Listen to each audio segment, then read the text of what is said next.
शांताकारं भुजंगशयनं पद्मनाभं सुरेशं विश्वाधारं गगनसदृशं मेघवर्णं शुभांगं लक्ष्मीकान्तं कमलनयनं योगिभिर्ध्यानगम्यं वंदे विष्णु भवभयहरं सर्वलोकैकनाथं।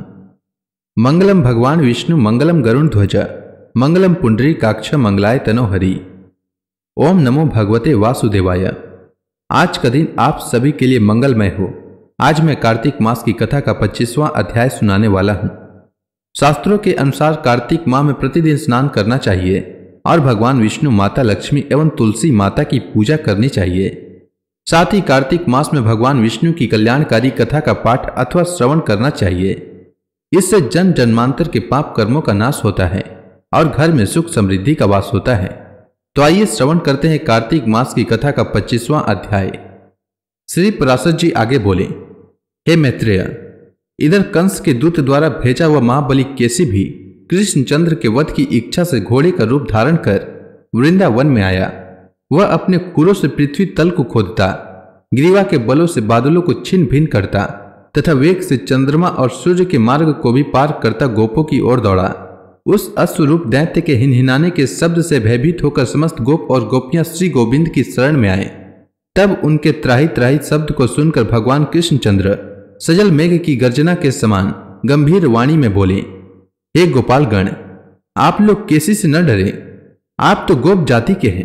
फिर इस प्रकार भयभीत होकर आप अपने विरोचित पुरुषार्थ का लोप क्यों करते हैं?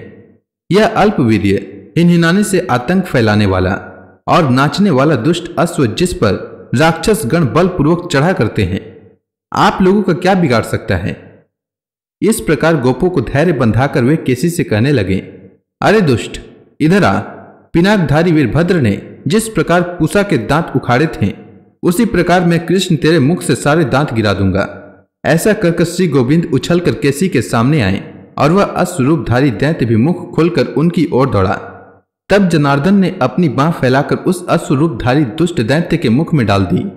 केसी के मुख में घुसी हुई भगवान कृष्ण की बाहु से टकराकर उसके समस्त दांत शुभ्र मेघ खंडों के समान टूटकर बाहर गिर पड़े। हे द्विज, उत्पत्ति के समय से ही उपेक्षा की गई व्याधि जिस प्रकार नाश करने के लिए बढ़ने लगती है, उसी प्रकार केसी के देह में प्रविष्ट हुई कृष्णचंद्र की भुजा बढ़ने लगी। अंत में ओठों के फट जाने से वह फेन सहित रुधिर वमन करने लगा और उसकी आंखें स्नायु बंधन के ढीले हो जाने से फूट गई। तब वह मल मूत्र छोड़ता हुआ पृथ्वी पर पैर पटकने लगा। उसका शरीर पसीने से भरकर ठंडा पड़ गया और वह निश्चेष्ट हो गया। इस प्रकार केसी को मारकर प्रसन्न चित्त ग्वाल बालों से घिरे हुए श्री कृष्णचंद्र बिना श्रम के स्वस्थ चित्त से हंसते हुए वहीं खड़े रहे। केसी के मारे जाने से विस्मित हुए गोप और गोपियों ने अनुरागवश अत्यंत मनोहर लगने वाले कमल नयन श्री श्याम सुंदर की स्तुति की। हे विप्र, उसे मरा देखकर मेघ पटल में छिपे हुए श्री नारद जी हर्षित चित्त से कहने लगे, हे जगन्नाथ, आप धन्य हैं। आपने देवताओं को दुख देने वाले इस केसी को लीला से ही मार डाला। मैं मनुष्य और अश्व के इससे पहले और कहीं न होने वाले युद्ध को देखने के लिए ही अत्यंत उत्कंठित होकर स्वर्ग से यहाँ आया था। हे मधुसूदन, आपने अपने इस अवतार में जो जो कर्म किए हैं, उससे मेरा चित्त अत्यंत विस्मय और संतुष्ट हो रहा है। हे कृष्ण, जिस समय यह अश्व अपनी सटाओं को हिलाता और हिंसता हुआ आकाश की ओर देखता था, तो इससे संपूर्ण देवगण और इंद्र भी डर जाते थे। हे जनार्दन, आपने इस दुरात्मा केसी को मारा है, इसलिए आप लोक में केशव नाम से विख्यात होंगे। हे केशव, आपका कल्याण हो। अब मैं जाता हूं। परसों कंस के साथ आपका युद्ध होने के समय मैं फिर आऊंगा। हे पृथ्वीधर, अनुगामियों सहित उग्रसेन के पुत्र कंस के मारे जाने पर आप पृथ्वी का भार उतार देंगे। हे जनार्दन, उस समय मैं अनेक राजाओं के साथ आप आयुष्मान पुरुष के किए हुए अनेक प्रकार के युद्ध देखूंगा। हे गोविंद, अब मैं जाना चाहता हूं। आपने देवताओं का बहुत बड़ा कार्य किया है। आप सभी कुछ जानते हैं, मैं अधिक क्या कहूं। आपका मंगल हो, मैं जाता हूं। तदंतर नारद जी के चले जाने पर गोपगण से सम्मानित गोपियों के नेत्रों के एकमात्र दृश्य श्री कृष्णचंद्र ने ग्वाल बालों के साथ गोकुल में प्रवेश किया। श्री पराशर जी आगे बोले, अक्रूर जी भी तुरंत ही मथुरापुरी से निकलकर श्री कृष्ण दर्शन की लालसा से एक शीघ्रगामी रथ द्वारा नंद जी के गोकुल को चले। अक्रूर जी सोचने लगे, आज मुझ जैसा बड़भागी और कोई नहीं है, क्योंकि अपने अंश से अवतीर्ण चक्रधारी श्री विष्णु भगवान का मुख मैं अपने नेत्रों से देखूंगा। आज मेरा जन्म सफल हो जाएगा। आज की रात्रि सुंदर प्रभात वाली थी, जिससे कि मैं आज खिले हुए कमल के समान नेत्र वाले श्री विष्णु भगवान के मुख का दर्शन करूंगा। प्रभु का जो संकल्पमय मुखारविंद स्मरण मात्र से पुरुषों के पापों को दूर कर देता है, आज मैं विष्णु भगवान के उसी कमल नयन मुख को देखूंगा जिससे संपूर्ण वेद और वेदांगों की उत्पत्ति हुई है। आज मैं संपूर्ण तेजस्वियों के परम आश्रय उसी भगवत मुखारविंद का दर्शन करूंगा। समस्त पुरुषों के द्वारा यज्ञों में जिन अखिल विश्व के आधारभूत पुरुषोत्तम का यज्ञ पुरुष रूप से पूजन किया जाता है, आज मैं उन्हीं जगतपति का दर्शन करूंगा जिनका 100 यज्ञों से यज्ञ करके इंद्र ने देवराज पदवी प्राप्त की थी। आज मैं उन्हीं अनादि और अनंत केशव का दर्शन करूंगा जिनके स्वरूप को ब्रह्मा, इंद्र, रुद्र, अश्विनी कुमार, वसुगण, आदित्य और मरुदगण आदि कोई भी नहीं जानते।